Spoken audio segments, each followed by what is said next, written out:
Hey, what's up, mi gentes? It's me, Mo, from Ricans, and of course, my ever-loving Spawn of Satan. son of Satan here. And we got a good show for you today. We're going to be talking about 90s shows, all sci-fi, our top 5 list between both Satan's and mine's. So, in that case, yes, I know, Spawn of the Satan. So it's a mouthful. It is a mouthful, to say the least. So, we're going to be coming back to you in a second. Keep in mind, and if you have some things that we didn't mention, go to our Facebook page and let us know. So until then, let's hit it. Welcome to the zone where geeks collide, where comics and heroes come alive. Marvel, DC, Starfleet in the mix. Lightsabers flash, we're nerding out quick. Rican's the name of the show. Dive into the worlds you already know. From the big screens to the comic store. Super stories and so much more.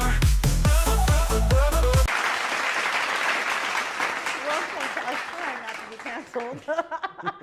So we, I think, personally have made our own lists of what we consider the top 5 of the sci-fi. Mm-hmm. And we were having the debate of what's sci-fi versus fantasy, which we'll go into a little bit more. Do you want to do your list first? No, your after top you, 5? After you, my dear. I'm mad because I realized that a lot of the shows that I watched in like the early 90s were mainly like space shows when we were talking about that, but yes. So number 5 would be Sliders.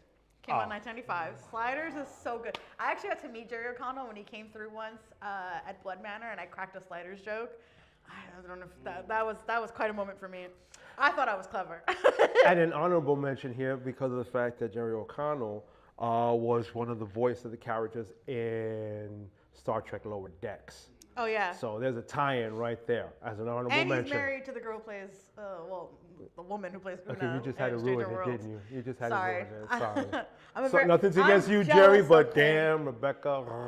Yeah, we're jealous, all right? Okay, so Sliders was number 5. Number 4 is a Disney show called The Secret World of Alex Mack. Came out in 94. And it was about a young girl who, like most Marvel characters, is exposed to chemical spill. And she gets these powers, and then she turns into like this weird like glob of like mercury, essentially. She can come in and out of these places that no one else could, and it becomes like a whole conspiracy that they're trying to figure out who this child is, get their hands on her because she's like essentially a weapon now. Dope show. Number 3 is technically this came out in 1988, but it's like right on the tail end. Red Dwarf. Red Dwarf is so yes. good, and a lot of people forget that it exists. But, but remember, the BBC, even though you could watch some of them on PBS on Channel 13 at times, because that's how I got exposed to Monty Python's Flying Circus. But at the same time, few channels, I think the only one I can remember, which is actually on the list of sci-fi shows on WORTV Channel 9, had featured a sci-fi show. The others, well, they didn't feature shows on the BBC, and I'm like saying, come on now. They make great work. They do some great work out there too. A lot of those shows out there, and if you know a few, put it on our page, and we'll talk about those too. They've had some great shows. Red Dwarf being one of them, right there on the tops. Yeah, BBC does not get credited for their science fiction, fantasy stuff. I mean, we were just saying Doctor Who came out 3 years before Star Trek, so. And I'm a fan of both, but still. So the next one is number 2 is So Weird. Also another Disney show. Oh, So Weird. Came out in 1989. So Weird was about a young girl named Fiona who travels with her mom, who's a singer, on their tour bus, and she encounters different like situations where like spirits or aliens and weird science fiction, paranormal stuff. It was such a great show. And then my number 1, and always will be number 1, always and forever, Farscape. It came out in 1989, and it is, I think, to this day, the best science fiction show ever made. Period. Like, as a Trekkie, and I still say that. Again, sort of an honorable mention, because for me, I didn't start watching Farscape until I came across the movie, The Peacekeeper Wars. A lot of people got into it because because of the Wars, at that time there was so much good television, but some of it escapes. Like it's here one moment, one season, it's done and it's gone.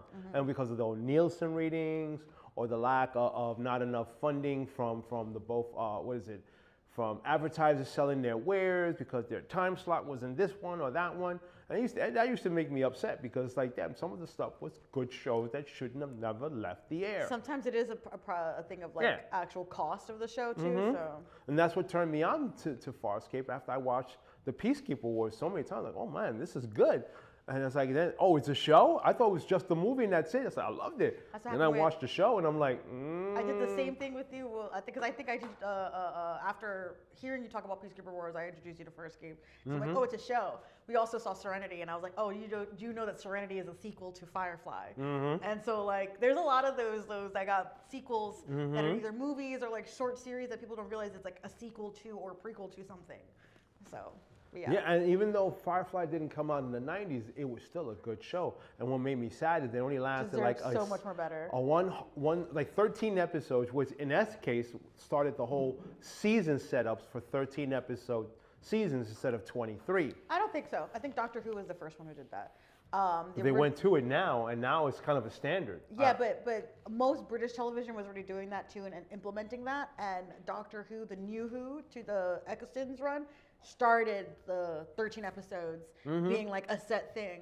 And now most shows are willing to cut back to make it, much more cohesive and then also allow more meat and bones to be given to the storylines. It doesn't always work for all shows, but. Yeah, it doesn't really work for all shows because sometimes some shows do need a little bit more episodes in order to tell the story. Any episodes. Or, exactly, don't really need that many to tell it. I mean, Trek is definitely one of them right now. While it's streaming, mostly 10 to 13 episodes. No. The first season, the first two seasons. Generally, were like all around 10 episodes. Pretty much like 10 to 13. Some of them depending on what season and what they're trying to tell. They'll either go 3 extra, or they'll just leave it at 10. And I'm talking about Discovery because Discovery one time had 13 episodes. Discovery, yeah, I believe had. That's what I mean. Some of them fall into the 10 to 13 episode slot, but no more than that because this one that's not a sci-fi show, which is like totally my favorite, and I'll watch it 100 times. In the beginning, had like 19 episodes, but during like the 7th, I think, through 9th seasons of Suits, they went to 10, but it was still good. They still told the story, and it was still good show to watch. But not a sci-fi show, but. Either way, if they were in the sci-fi future, I would vote for that one too because we love Suits. I don't like Suits. I don't hate the show. I don't hate the show. It's just procedurals are like hit or miss for me. The only procedural show that to this day can get me to stop and like forget everything is Criminal Minds. That is the only one that I could stop and be like, all right, bet I can mess with this. Everything else, it's like after a while I start getting tired or I get bored, and like the first like 10 minutes I can tell what's gonna happen in the episode. How many times have we sat down and watched something and I figured out the episode 3 minutes in, and then you're just sitting there like, no, you're not. No, it's not. I'm getting to watch it and I'm getting into it. I know. It's good from the peripheral of a fan who's not in the fandom. The fandom is hysterical. The fandom is some of the greatest things I've ever seen produced in a fandom, period. And I don't, like I said, I'm not a part of Suits. I've never watched the show. I just know about it from the fandom. So now seeing it from the perspective of someone who's in fandom and now knowing as someone, my dad who watches this, it's been hysterical to see the differences Remember, I've been a fan of how you call it, law procedural shows. Yeah, everywhere from...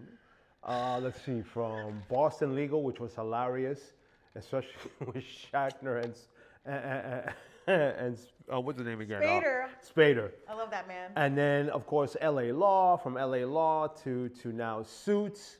But Suits was probably still my favorite. And they always make good honorable mentions. Gabriel Macht, who plays Harvey Specter, is a huge Trek fan and a big fan of Captain Kirk. And he says, he's the man, and don't you ever forget that. And I'm like, that's Harvey. That's my Harvey right there. Yeah, I watch pretty much law stuff or coming from the law field. Some of these movies some of these shows, I'm like, that does not happen in real life. Yeah, you'd be like, after a while sometimes too. Same thing with like, why I can't watch shows like that are procedural and then have like issues with like, if not law. Entertainment-wise, but other than that, it's not. What was it, 911? Like any other shows? Rescue like, 911? I can't. I tried. Well, it had a I sci-fi tried, attachment to and there it. are times where I'm like, oh my god. And look, I'm not asking for explicit, like rational reality in entertainment because I understand it's entertainment. It's supposed to be like a suspension of disbelief sometimes. But then there are times where I'm like, ain't no way. Was I not screaming at the screen when Stranger Things said that, oh, the upside down is a wormhole? And I was like, no. Oof. Science fiction tells me no. I know science. I know stories. Like, no, I refute this. Wait, And, wait, like, wait. No, you messed up this ear. You were on that side. Don't you I mess was- up my good ear. I was You so mess up my mad. good ear. So like, I'm very particular in certain things. So yeah. Oh, passionate. That's not how it works. I'm like, I know that. That's not- I that's say it's a not how television show. I don't care. That's not how the science works. It works like this. I'm like, dude, okay. it's like it's an Einstein-Rosen bridge, and you're gonna tell me that you could live in it? No, I'm sorry. That's sorry. Yeah, I can go hard. You feel my pain.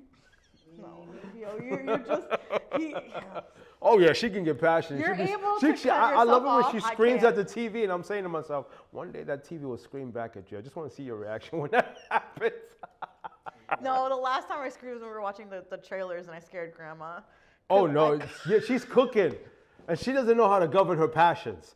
That's okay. First of all, passion is fine. mind you, we were watching. It was trailers, and they showed the Jonas Brothers, and I paused and I went, "Oh my Oh, god!" yeah, she lost it. I went Camp Rock, and then I was like, "No, it can't be, right?" And then it announced it was a Camp Rock movie, and And mom's just like cooking there, and they said, "Ay, Dios mío!" It's just like you're gonna give her a heart attack. You gotta cut that, cut it out. I did scare her. That and then the Toy Story one, I screamed at that. So remember that, folks. As far as passionate people are concerned, I give you this civic warning. Please govern your passions near your elders. You do not want to take them away too soon, okay?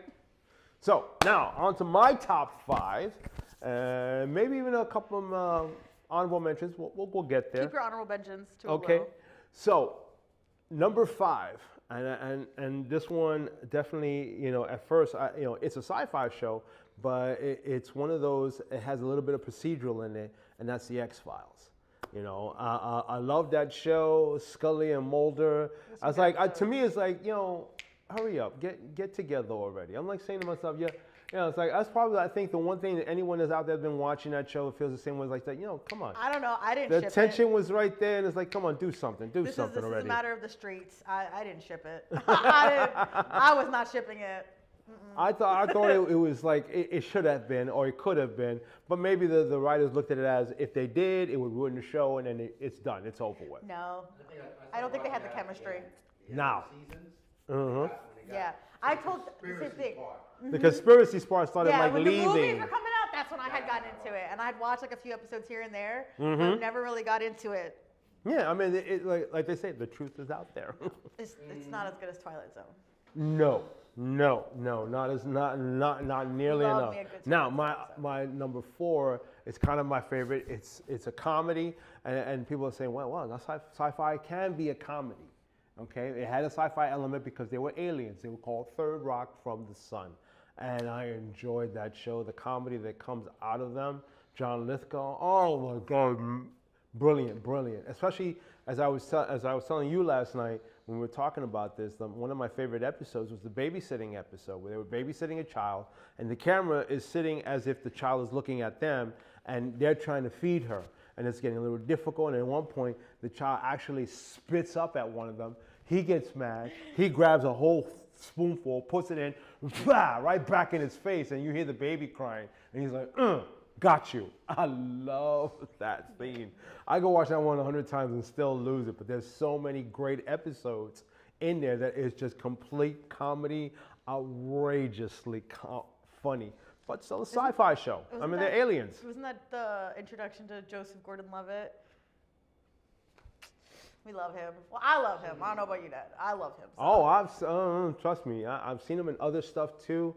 I forgot the name of this one, but he wound up being a producer, and he got with the wrong girlfriend, and she was like a nightmare to the point where she actually switched out his shampoo for hair removal, and she's sitting there in the tub, and he's like, oh yeah, and you hear that, oh oh, and he came out of the shower bald. I think I know what movie you're talking about. Bald. But is it I sci-fi? lost it with that one. Lost it. It's like, that's cruel, inventive, and I'm going to be checking my soap every day just to make sure that that's not hair removal. Fun fact, Nair has no scent. So. Well, yeah, I don't want to find out the hard way. He's just like, oh yeah. Oh yeah, but that one's just, like I said, he's great in that movie and in the show. Now, going on to number 3. Now, this one here it's similar to another one on the list, which is called The Outer Limits. Again, this one to me is like a lot like, not exactly like The Twilight Zone, but it has its own stories. They're more philosophical, if I had to say it that way, but good stories, and I always hesitate because at first I'm a true Twilight Zone fan, especially from the 60s, from Burgess Meredith to William Shatner's stories that were then revived again. William Shatner's story revived again in the movie, but it's like I love this one more than the other. And then I gave it a chance. I was like, okay, you got some good episodes here. Somewhat a little more philosophical. You had to think a little more, but I don't think still good storytelling. I don't think You know it's so funny? What? I never knew the Outer Limits. That when he said Outer Limits, I was like, Yeah. that's in the 60s.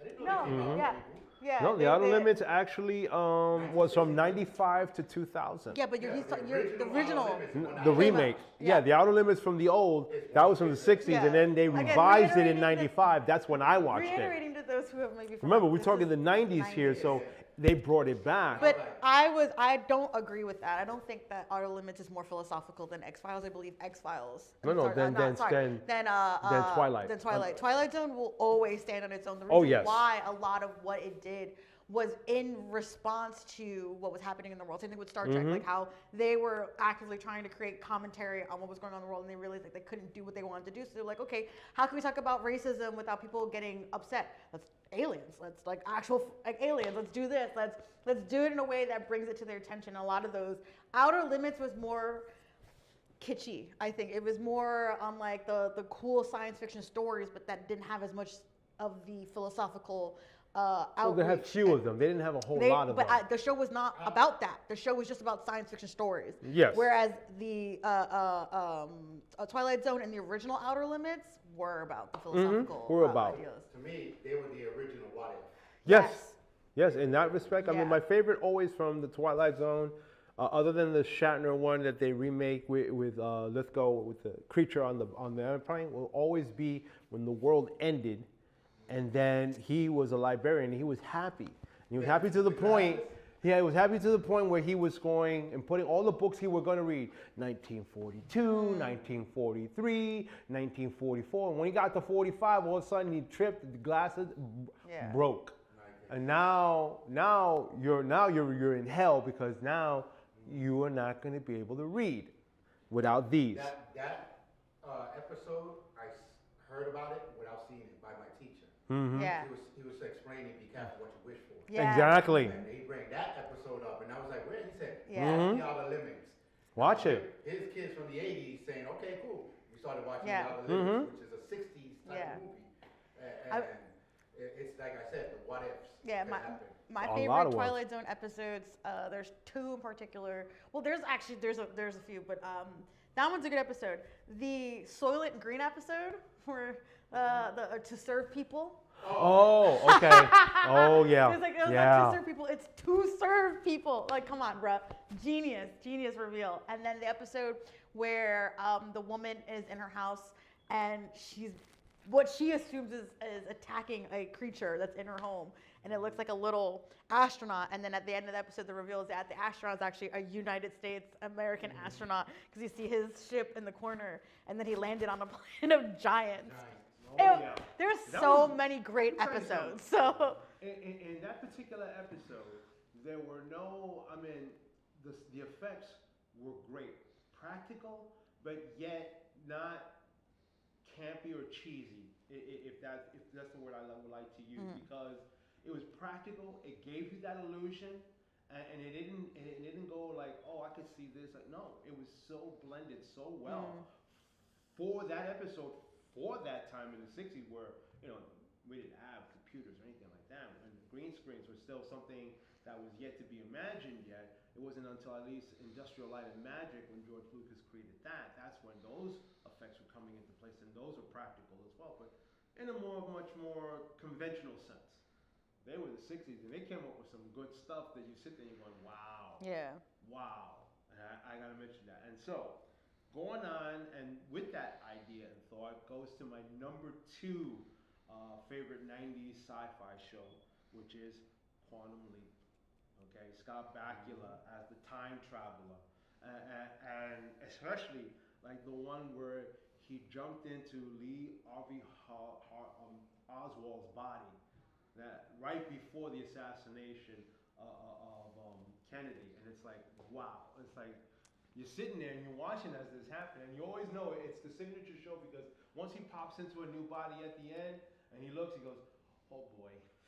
That Oh, show oh boy. had a lot of good episodes that had commentary on like American society, specifically American society, not like society as a whole. There's a great episode where he jumps into the body of a teenager who's pregnant, and like, that episode stuck with me. Like that whole and like his whole experience, because he was like, she's a teenage mom, she's like, oh, with this crap, and it really showed Americans a side of a world that they had never perceived before.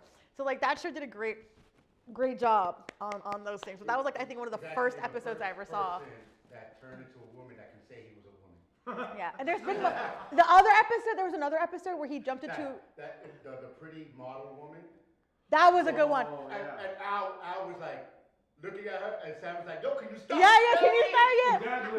but it's great because again, from the They were in the perspective, shower. he had never been objectified like that before, and he was like, "What?" Like he had Well, never why perceived not? it that way. Yeah. So now that he like, oh man, he was. There's an Oh, matter of episode. fact, that was the episode about how women fought companies for sexual harassment. Yes. That's what it was. Yes. So each episode has like its commentary on American society and stuff like that. Like it's such a great show. My best would always be when Sam jumped into Al. I remember that. Then he found his real first true love. Would explain why Al was always jumping from girl to girl, because his first true love was that girl. You know, and that's the only one he really loved. That one was kind of like more dramatic. And that's why I was like, it was a different side of Al and of Sam, like for him to do it, you know. So yeah, it's a great movie. They tried to bring it back with the Chino. It worked out, but the people that were watching, it was the original people watching the first. So they didn't like it. But I did like how they explain about Sam is still trapped in the universe. Yeah. That was good. Just sad, but yeah. Great storytelling, and that's the thing. We sat here and we went over what 1, 2, 3 different 4 episodes in there in itself that caught our attention. That's the beauty of these shows. What's your number one too? My number one. My number one was already mentioned, but I did have another one to replace it, and my number one it was going to be Star Trek: The Next Generation. I have to say that hey, I gotta stick with that. At first, when I first watched it, I was like. And I brought the kids in, and it was like, this is Star Trek, and we're like, But by around the time of season 4, when it came to, and I hate cliffhangers, but this one was like one of the best cliffhangers ever, which was the best of both worlds when Picard was then assimilated by the Borg. And you're sitting there, and you're watching Riker, and all of a sudden you hear him say, fire. And then you see the credits come up, and I'm probably the only one going, no! Yeah. Bastards! You gotta wait 6 months or so before the new season started. I was flipping mad, but when 6 months came, I was right there waiting for it. Fire, and like and then ooh. But I think that's also really good proof to show that like a lot of people complaining about the shows now, give it a couple of years and it's going to be considered iconic. Like when it came out, nobody wanted the Next Generation, and now Next Generation is considered and lauded for its storytelling. Like not obviously it wasn't the best Star Trek, but still like. No, it definitely is not the worst. I will say this, and it's like I went to a panel and in Trek Long Island where they were talking about Discovery and what they didn't like or whatever about it, and I'm like, you know what? And I just got up on the microphone and I said this, there's not a person on this stage or in this audience cannot tell me that out of all the Star Treks combined, they cannot tell me that they didn't like not 1, not 2, but I will say 3 to 4 characters that they love in each of the variations of the shows. So that in itself says that each one of the iterations of Star Trek, with Discovery, Enterprise, Next Generation, Starfleet Academy, and so on, there are characters that they love and stories that they'll never forget. That's I think the hook of it all, because there's good storytelling. It may not be great storytelling as far as the seasons are concerned, but you know what? There is a lot of stories that in there they're gonna go, yeah, I like this one, I like this Data episode, or I like this episode here, I like Spock episode, I like Kirk episode. All of them come combined. That's the beauty of what great storytelling is, especially with Star Trek and all these others that we've mentioned. They have great stories that we have not forgotten. I mean, for me, it's like almost 20, 25 years, and for you, 10 or more. And by the time I'm dead and not gone, and you're like in your 60s or 70s, and then the next generation, they're gonna know. It's been like 20 years for me. What are you talking about? 10 years? I was like, it's 30 for me then. So I gotta tell you, yeah, that's the beauty of these shows and what they've done. It's good science fiction, good storytelling, characters that we've grown attached to and love. Like you said, you already saw what's his name from Sliders, and you already made a connection and made a Sliders joke. That's what those actors love, because that's what they do. They entertain us, they capture us with the stories, and when they hear things from us, that at least they know they did a good job. They did a good job in bringing that to us. All right, and we'll be right back. We got to go pay bills, unfortunately. One more Rican. So, do you see me standing tall? I have it all, but lost it all. A wife, a child, a world to see. But all I want is you proud of me.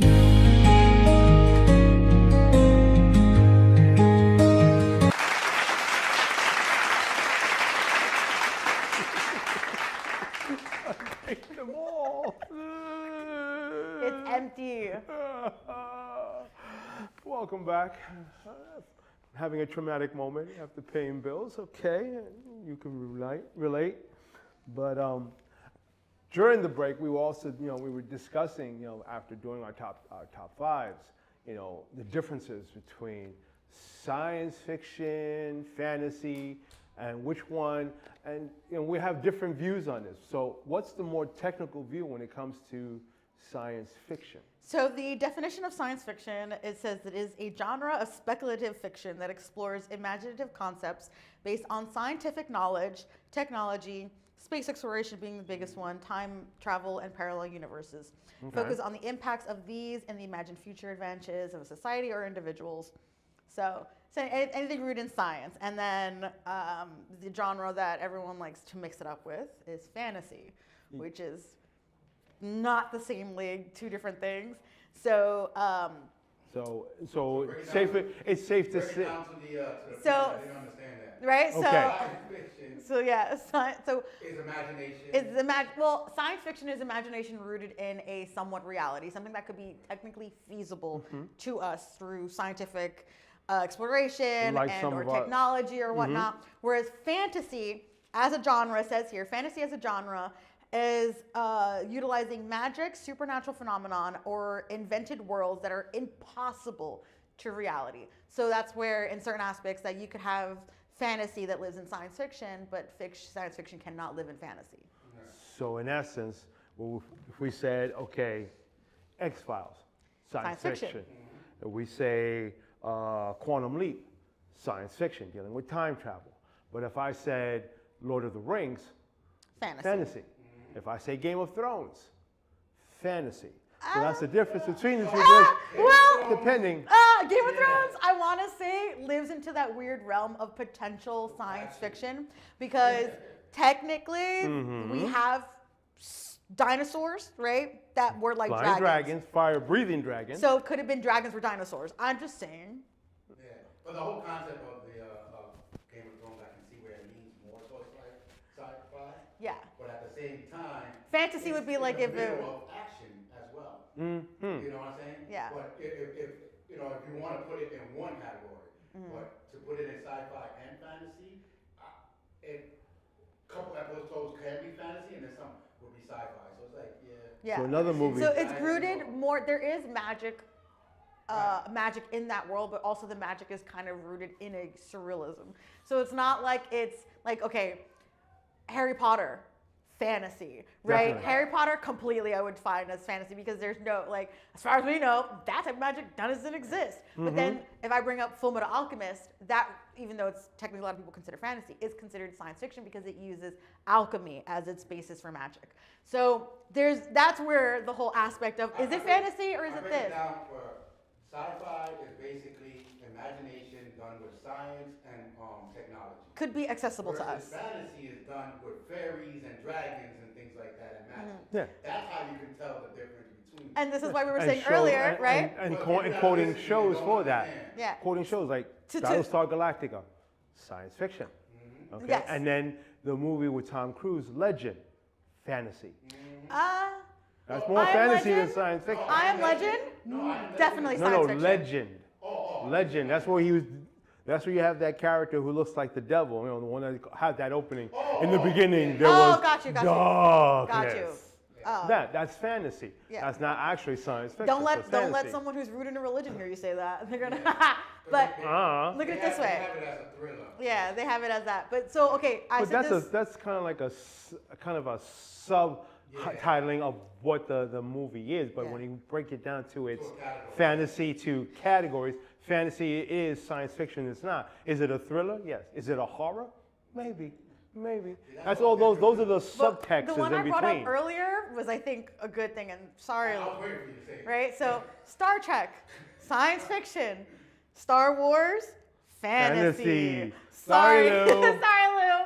That world is completely rooted in fantasy. There is science aspects of it, but the majority of their world is deeply rooted in fantasy. And in a subtext, The Force and stuff like that, like, Right. and it's the utilization of Right. it. Fall into the fantasy. But that's the thing. Certain magics are The Force. considered like in or rooted in realities. Of if someone was like utilizing earth magic or whatever, or utilizing something that's more reality based, then of Yeah, course, yeah, Right. That would be with technology. true. That's Could what be. I'm saying, there's a difference. But in that world Between specifically, Star Wars, supernatural there's magic nothing. And earth technology. Yeah. So like in Star The Wars, only in science Star Wars fiction you have thing- the Force. That's supernatural Yeah. magic. And I think the only thing that people would, and oh, I know these fanboys are gonna be, or the fangirls are gonna be fighting me on this right now. The science fiction aspect everyone always holds on to when it comes to Star Wars is the lightsabers. All right, cool. We can make lightsabers. Cool. But could we actually utilize lightsabers through the Force, how they do? No. So, fantasy. All right? Thank you. Like, Nine batteries, D batteries. I have a yo, lightsaber. exactly. There you go. Exactly. Like we can make it, but could we utilize it in the way that it's utilized in that world? No. That's where the whole Because fantasy. trust me, if it falls, science you're gonna fiction stand there aspect. still going. Like, all right, Star Bust a Trek. blood vessel just trying to. Star Trek has a lot of fantasy aspects, right? Q is a Q. very fantasy-based idea of a Yes. race of people. These omnipotent beings who can change reality and do what they want. Like we don't have anything like The that Argons. rooted in that. So we don't have these characters in reality to say that. But it is rooted in a world of science fiction where a lot of everything else around it is rooted in reality. So it's a fantasy aspect in a science fiction world. Again, But is it really, Q's really magical, or are they just using part of the brain that we don't use? Star Trek, remember, Star Trek goes to worlds that we never see. yeah, but we don't Right. know where the We don't Q come from. understand. We don't know how the Right. Q developed, right? Yeah. So the only race we have applicable to that is the race that they oh my god, they went to the planet and the Klingons were there. The one that they were wearing the weird outfits. Oh god, I can't think of the episode for some reason. Okay, so that planet was basically trying to figure out if it was going to go on like the Federation side or Klingon side. And when The they went, Treaty of Argon. Yes, That's the Argon, one. right? The Argons. So, the They're Argons. the ones who turned into energy because they only- told them they the- weren't I know- endangered anyway. yeah, but the only reason why I bring up those is because those are the only ones where we know like where they technically came from and then where they ended up, which is they came from a group of people who advanced themselves mentally to the point where they were able to transcend the physical form. They had control over matter and stuff like that. But in the comics, we find out eventually that they are pretty much gone. There's only one surviving member left, and he turned himself into a Vulcan officer because he had the ability to change out. But in the comics we find out that they have been eradicated because of their abilities. Well, they were not able to reproduce properly. Well, here's a monkey wrench on that, because here's an episode with Charlie, the kid that they found from a different planet. They were taking him to a star base, and then they realized, after a few bodies have disappeared, that he has abilities. So he borders on the line of science fiction because he came on board as a human, but a human with an ability that manifested itself through anger, jealousy. He was angry. No, and when he got angry, he got the power from staying on the planet. Because remember, that's but it why. utilized when he got angry. Yo, bruh, I was just rewatching that episode the other day. He got his powers from the planet. That's why because he landed, he was a baby, so he lived that whole entire time on that planet, gathering whatever was in like the atmosphere, and then that's what changed him physically. So again, it's not fantasy because it's rooted in science. He was biologically changed by the environment he was in and developed those powers because of the environment. That's why that's why when he left, the people came back for him and were like, oh, he should have not left because we know he cannot control this on his own. He has to stay here. And that's why they brought him back and whatever. So technically, yes, it is fantasy, but it's very much rooted in a science-based reality. But if I remember correctly with Charlie, they came in contact with others of his kind that were already spacefaring. He's not of their kind. And then he said, I want to stay, and that's when Ed stayed. He wasn't of their kind. He was on a ship that crashed, landed. He was the sole survivor. He was the only sole survivor of that ship that crashed on that planet. And the people who were on that planet took care of him. And while taking care of him, they realized he was being affected by the environment. And that's how he developed his powers. But because of him being a physical being and being human, he accessed it differently than they did. That's why they were like, oh, he should have not left because we knew that this could cause harm. So that's why they brought him back. He wasn't supposed to leave. He got an opportunity to leave. Remember, he was already controlling the other ship because when they dropped him off, they just dipped. They took him left and left because they were like, we don't want to deal with anything like this. But yeah, he was the last sole survivor of a crash landing ship. Okay, but then there's the other one, in which is called Where No Man Has Gone Before. Which is that one? That's the one where they cross the barrier between this galaxy into the next, and the energy were affecting two different people. But the one that was his helmsman and his best friend since the academy, to quote the phrase, absolute power corrupts. That's what Mitchell, right? When Mitchell when Mitchell became a god. But again, he was still he was infected still by human. something. He was infected. The thing that he said that makes it known, with shadow of doubt, that is a sci-fi. He said energy. Yeah, exactly. Energy. He was infected by a being. It wasn't that he. No, he was infected by the energy. Energy transformed him. Yeah, but energy. But he wasn't like that to begin with. But energy is science fiction. It would have been different if it was like, oh, he was taken over by a freaking chupacabra, and that's how he got his powers. Okay, then that's fantasy. Right. Because we don't have a basis for chupacabras being real, you know? So that's where the line, and that's why I said a lot of Star Trek is more rooted in science. So remember, reality. An entire ship of 400 crew go through this barrier. Out of the 400, only 2 people whose biology were able to then be affected by the energy. Yeah, the nurse, why? The psychiatrist Do you remember why? or nurse. Do you remember why? Because, if I'm not mistaken, I remember why. I'm trying to remember now because I knew it was like the only 2 that could because their biology. It was nothing to do with their psionic ability. Right, they had it, but they never used it. And the only reason why Spock wasn't affected was because he didn't have psionic ability. He had telepathic ability. He had telepathic, through touch. Yes, but they had psionic abilities through their what was it? They did like Esper scores essentially. Right. And that's why Kirk used to joke around. He was like, I got none. He was like, I'm like the lowest on the scale when it comes to that. They were the highest. Mitchell being the highest, her being the second. That's why they were able to get affected by what was attacking them. But what's funny is like Plato's children, with a drug, he was able to tap into a psionic ability. Yes. Telekinetic. Yes. To be exact. And the reason I think it worked better with Kirk in that one is because of his human aspect, and I think that because Spock was telepathic, it took him a little bit longer. But yeah, again, science fiction because they were eating the plants on the planet, and the plants were affecting them and giving them that ability. So you're gonna have people like Lou fighting Lou. Oh Lord. But before they fight, he even says online, Star Wars, what many think is a sci-fi, is actually called fantasy. Yes. While it takes place in a long time ago in space, in A a galaxy far, far away. Far the away. core element involves adventures of like spaceships and lasers and It's literally, Yeah. and again, people are gonna hate me for saying this. It's Space Jesus. It's the story of Space Jesus. But That's at the what same Star Wars time- is, okay? Hold on. But at the same time, the only science that they offered, the show offered, was the fact that Force-sensitive children had a thing called the midichlorians. That's been retconned. Those I know that's don't been matter retconned, anymore. but that was their offer to try and yeah, make and it science fiction. they took it back from you, so you can't Of use course. it anymore. No, you can't. So we can talk all we want about midichlorians. but Like midi they what? don't- they- Midi but what? You smoke some bad juju No, and now no, you can no. do stuff? It's the aspirin, sorry.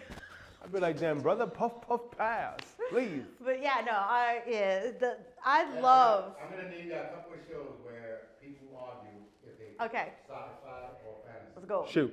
Alright? Doctor Who. Ooh, Sci- science fiction. Science fiction. Science fiction, because there's Many a people- lot that's based on many science fiction. people still arguing about that because Yeah. it deals somewhat with magic, but it's more technology. Okay, first of all, let me give you a little Doctor Who rundown. He's very rooted in science. That's what he does. Yeah.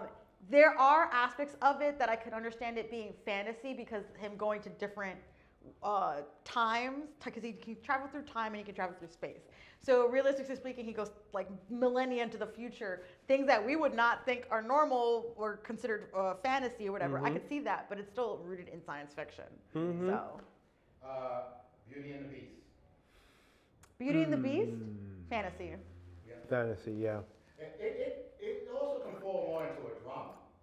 Totally. Well, it is definitely Yeah, but you worthy could- of like telenovela. You can say level science shit. fiction is a drama too, and certain shows fall into Yeah. that too. That's like the subgenre. subgenre of it. If you want to not say it's a fantasy, you can say. I don't. Where did they get science fiction for Beauty and the Beast? Well, no, they're arguing if it's science fiction or fantasy. It's fantasy. There's Total nothing fantasy. science based about him turning and then into. some of them back in the days were called science by fantasy.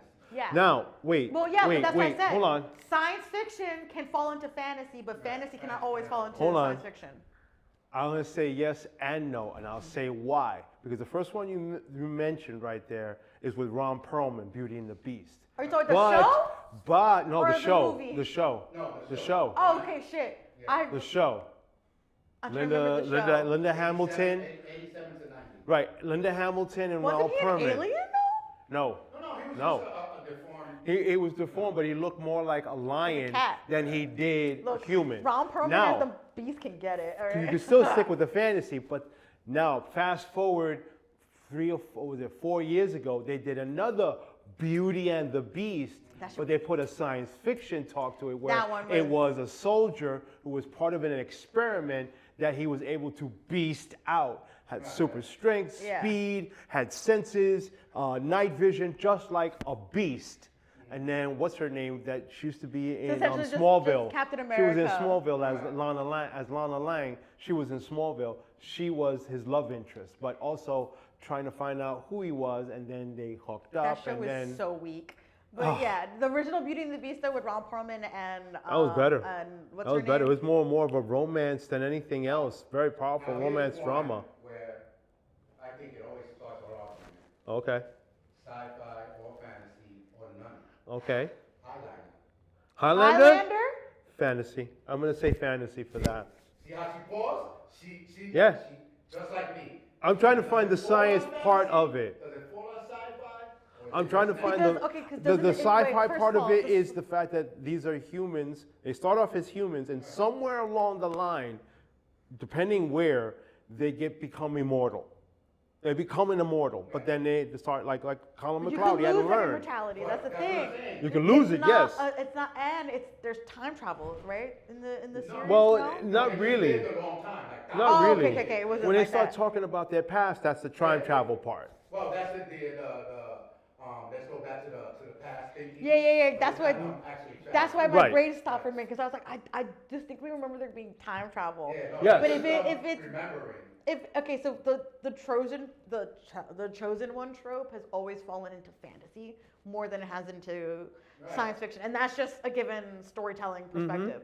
So on that, yeah, I'd probably say fantasy because I was stuck on time travel. I was like, I distinctly remember time travel being That's a part the of thing. it. Everybody keeps saying time travel. It's not. They So don't. It's going back in their memory. Yeah. Like, I'm talking to you and then I'm thinking about it. I've never That's watched the what it show 100%. I've only Yeah. seen stuff here and there, and But that's it. I've watched it 100%. I would say fantasy. I just know that there can only be Right. one. People would say sci-fi is because of the again, I'm gonna go back to the production side. Yeah. It's the coloring and the action of the cameras. It makes it look like a sci-fi, but it's not. No. Even if it's not a fantasy, okay, Yeah. you can maybe say, oh, it's no fantasy because there's no magic, there's no nothing in it. But it's I still beg to not differ. a Oh sci-fi. no, I No, beg it's to not. differ on that part. The magic of it that makes it fantasy is the fact that at some point, either in a century or so, they have to combat one another, and then each combatant, whoever dies, that essence goes into the one. That's why they said there can only be Yeah, but one. again, They didn't need to. What happened was, the guy explained, about 1,000 years ago, someone killed an immortal without knowing he was an immortal, and he wound up getting powerful. That's when they realized, wait, if I kill them, I'm gonna get their power. So it's all greed. so Yeah, are you this is really true. immortal if you can die? Like, Well, that's why I said, Like- you're immortal, but if I chop your head off, and you die, you're dead. that's not really immortality. So I hate that. No, I but hate that as a in concept. concept, when you think about Yeah. it, you are immortal. That means that your body stays together. You never die. So that Right. means if they separate you, yeah. But then at the same time, I'm thinking, okay, that means that your head is over there talking without your body. Then that's a Jet Li movie, but. There's always, like I said, Again, okay, I just mentioned it. The One with Jet Li, sci-fi or fantasy? oh, Jet Li, which The is that One. one? The one the one Jet Li guy was going to universe's Earth And killing going, his own self. yes. Because the more he kills his own oneself, he gets all their power. He becomes dull. Science one, fiction. Right? Definitely science Science fiction. It's fiction. time, the time travel. That's like, well, Technically, it is. There is it an is. action element of Jet it. Li. It's Yeah, 'cause yeah. it's a But martial it's a science- element of but it. it's a science fiction sci-fi. action. It is sci-fi. That's like, okay, Remember, That's you're like talking. Time Cop You're with talking. Van Damme. okay, Yeah, so, but you're talking time travel. You're talking alternate universes. So that's science fiction. all right, Dad, ready? Marvel. be fantasy. Marvel, Marvel. science fiction or fantasy. And we're gonna stick to the movie universe, right? The Marvel cinematic universe. Would you consider that science fiction movies or would you consider those fantasy movies? I'm gonna say both. All in all. In Well, all. and I'm gonna I say could pick both. characters, I could pick Yeah, situations. because I think But, like- some of them they try to slip into sci-fi, Like, even- and then some of them slip into like a fantasy. type. Thor. Thor. Is it science fiction or is it fantasy? Science fiction. Fantasy. I'm fighting See? science fiction. She's saying science. Because, okay, ready? Right. Ready? Well, magic is a bit of science, It's- but we're gonna see. Okay, but the magic is, ooh, Loki even says it, that science is just a different form of magic, all right? Right. So in that universe, all of their magic is science-based. It is rooted in an energy that is accessible to everybody. It's almost kind of along the lines of alchemy, right? Anybody can technically learn magic, can learn to Right. get into it. Not everybody can utilize it the same way as others can, But that's right? Doctor Strange then. Doctor Strange, again, human who Magic. had no magic Doctor ability, Strange also falls learn. under what- if he's really science or. Or is it But fantasy? he, so See? the thing is Once that you know- the more rooted in reality, the more likely I am to lean science fiction with fantasy aspects. Okay, Because got the one. fantasy to call something completely just fantasy has to have no rooted aspects in reality. I got something one. that's not accessible to reality, which is why I brought up the lightsaber. We can make a lightsaber, but can we utilize a lightsaber the But way I got that it's one utilized in character that world? No, will we fall cannot. into fantasy. Ghost Rider. Ghost Rider is demonic. It's supernatural and it's demonic, so that would have to be under fantasy.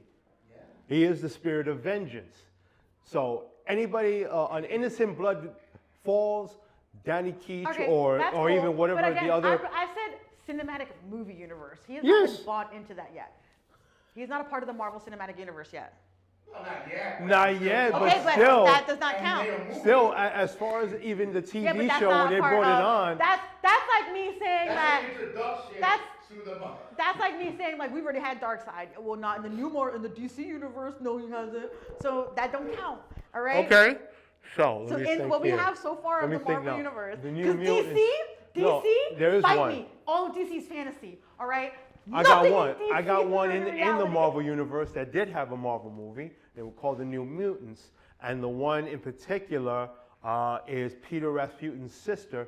She is Magic? fantasy, magique. She's fantasy, a mutant. magic, and she opens the she's a doorway mutant. to the underworld. Then you got- Again, I'm gonna be mutants. the, I said full fantasy, not fantasy. Well, aspect. it's never been told that she is a full mutant because of the fact of her ability to open portals led her into the underworld where she acquired magic. Okay, but the thing is that again, overall, what I'm saying is that Marvel is science fiction, right? Okay. Marvel has fantasy elements, but Definitely. mainly rooted in science fiction. DC, 100% rooted in fantasy. You fight me on this right now, full fist Okay. to cuffs. All right, Full so fist to cuffs. We're gonna go. Who's fantasy? DC, No. all of character. it.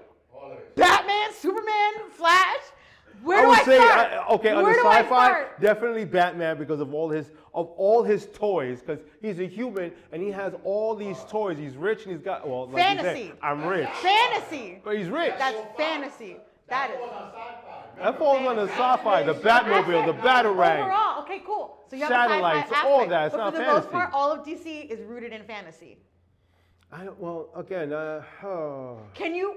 I could say Dr. Fate is fantasy, Well, here we go. but he's magic. I'm gonna- Wonder Woman. I'm gonna be that. Zatanna, I'm gonna be that. Wonder Woman, Superman. fantasy. These are all fantasy. They're not rooted in science fiction. Here we go. And even the only one who is rooted in science fiction, he is still fantasy because ain't no billionaire spending that amount of money to save the world. All right? Well, here we go. I'm gonna knock both of y'all. I'm gonna be that one viewer that's out there that's gonna knock both of y'all down, right? Shoot. Okay.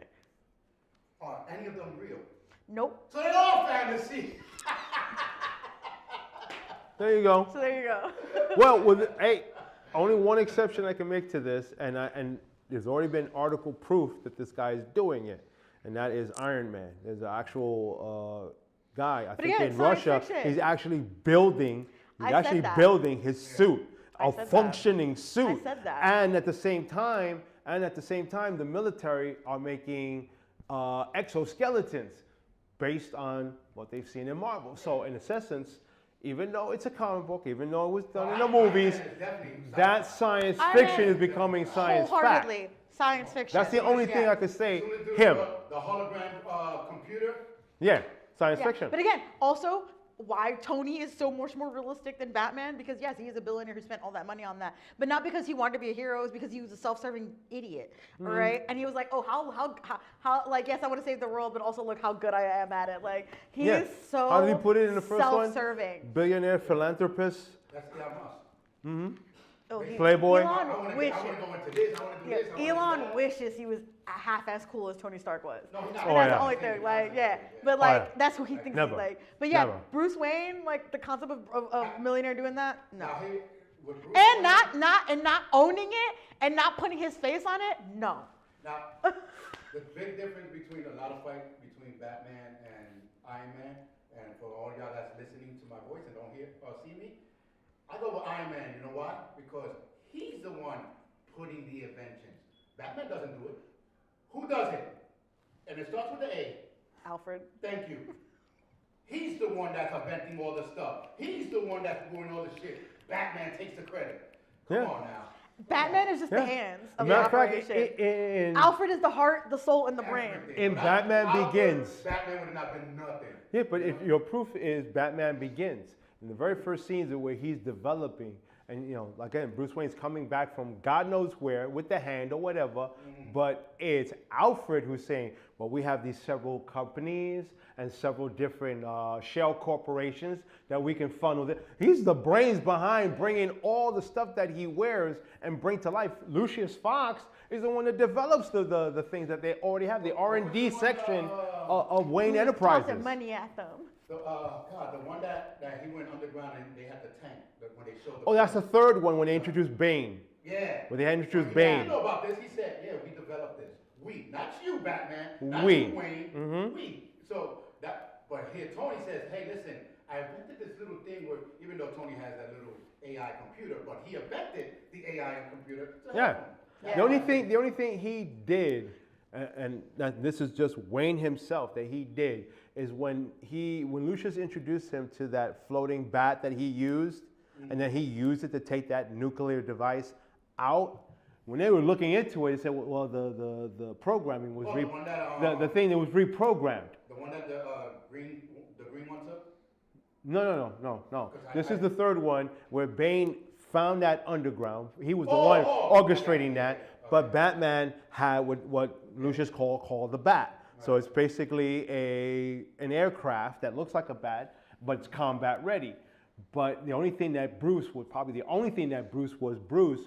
the fact that at the end he carried the nuclear device that was in the city out and away so it can explode, which everybody thought, well, Batman's dead and so is Bruce. But in actuality, when they looked at it, when they retrieved whatever pieces they could, they saw that it was reprogrammed. And the person who reprogrammed it was Bruce Wayne. Yeah, So Bruce his is- intelligence the in thing that is, area, Bruce- that's the only time. We Look know. like this. Bruce didn't even make his damn company. His company, his dad. Ben, oh yeah, Dad. He's a Nepo Yeah, baby. he walked into that money. He was a Nepo baby.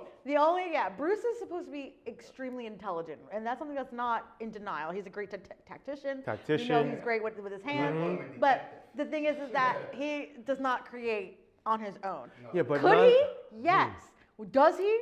No. He's like, I got But people for that's that. I'm good. and just as a slight little note to this is like, and I say this personally, in the comic books he is a tactician. In the comic books he is the brain when it comes he's to. always- yeah. But the thing is, he's always 10 steps ahead. Even in one of the what do you call it, in the animation, in which he already had devised a plan on how to defeat his own crew. In the event they went bad, from Superman all the way down, he had a plan on them. Yeah, But that contingency in plan a is one of my favorite cinematic, things. but in the cinematic universe, you do not see that. No, you see it somewhat, because that's why they call him. But he doesn't think detective. 10 steps ahead. But He he's doesn't not- have a he's not plan a like that. Right? That's the big difference. He's a good detective. Yeah. He can solve He these could problems. learn. That was the last one, the Batman. That was Right. trying to solve a mystery. Right. But the one that with even- Ben Affleck, not so much. Yeah. Not so But much. he's more of a problem solver. That I can understand. Right. Yeah. That's the And good Batman concept. is more of a brawler type, right? So he's like the Well, tank. that's the last one Yeah. with the John Nolan It's films. not just the last one, it's just period. Batman's a tank, right? So this is a D&D aspect. I'm bringing Dungeons & Dragons into this. He's your tank character. He's the character that's going to be throwing hands no matter what, anytime, Well, always. that's one thing So you can count we on. know that for Batman. He's always going to have his hands ready. So yes, he can be smart enough for that. He could be the person who's like, I could create a bomb if I want to. I could do this. He has done it. He has done it. But it's not his focal aspect. He knows that there are people who have better ability to do that and that he can trust, whereas with Iron Man, doesn't have the people he can trust to do that. So that's why he Speaking has to of- do that himself. Speaking of Iron Man, but Iron Man So- is a think tank, period. Yeah, but he's He not knows a tank. he's Iron a Man, think you tank. hit Tony Stark, he might take a hit, but after a while he cannot Yeah. take. Or Iron he'll Man cannot redesign take a his fight. armor No. to do that, because remember, Even Captain then, America, Captain no. America Civil War. No, we gotta do He it- told Friday No. to develop up defenses against Captain America, fighting you on this. and I'm then fighting you deployed. on And what did he this. do to him? What did he do to him within that 30 seconds? Deployed and kicked if Captain we're America's going ass. straight hands, But Cap has had so many years, and and to give that to Cap, he is a soldier. yeah, okay, He's but he a still soldier. needed a suit to fight. I'm just saying, Yeah. Of back- course. hands to Of hand. course. He still needed Like a suit. Batman. Yo, Batman will take the suit off and be like, let's still go. fight. And Yeah. let's go. Tony will be like, all right, but I'm gonna die. I'm like, Yeah, I'm not winning it's this. true. Talk about this. Can we talk about You this know, for a second? Come I on, got like, another minute. I got another suit flying in. I have money. You need money? I have money. Bruce is gonna be like, I got money. Do you need money? You were broker than me. No, even Bruce would fight you without even you realizing it, that he's fighting you. Nah, Exactly. for He real. wants everybody to know. For real. So he be tripping For you. real. 100. For real. 120 No, actually, you know what? forms. Bruce is gonna be like, I'm gonna play psychological war with you. I'm taking Pepper. You got a point. You I'm got a taking point. Pepper. You got a point. But again, with Batman, of course, 120 different forms of fighting. I mean, he spent the better part of 10 years out of Gotham learning 120 That's what we should do. forms of No, fighting. that's what we need to do. We need to do a straight hands contest. Who would win in a fight? Oh. Like throw characters, take away their superpowers, take away their things, and a straight like hand. Nobody. fist I got the pump. first one No, no, already in there's my a lot head. of people. I already got the first one in my head. That's it. Captain America versus Batman. I'm throwing that out there. No, Boom. Cap's winning. Sorry. We'll be back. We'll be back. Oh no, actually we're Yeah, done. I'm gonna- apparently. I'm gonna We're back next week, yeah. We'll be Hold back on. next week and I'll hopefully play next some week. more goddamn. I'm back.